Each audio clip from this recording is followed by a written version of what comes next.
او تا په جومات کې څه تقریر کړو؟ په جومات کې مې ښه تقریر کړو چې ما تاسو دا خانان ګوټ کې، ملک ګوټ کې، میاګان ګوټ کې، شاخیل ګوټ کې، نواب ګوټ کې، میاګان ګوټ کې ټول د څیل مې راټول شي.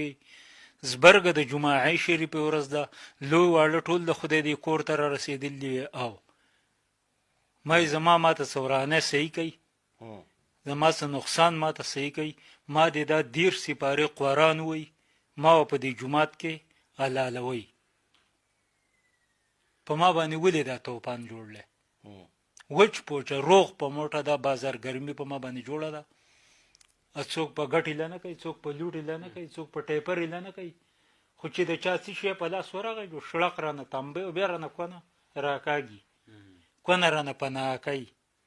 اما چې ما پکې کوم ولید جو هغه چې پکې بیا چې هغه بیا برابري نه، هغه حکومت اطلاع راکړه کنه، حکومت دغه پاکه اطلاع راکړه، وسله راته خپله د غاړې نه وښکه او ماته یې په غاړه کړه.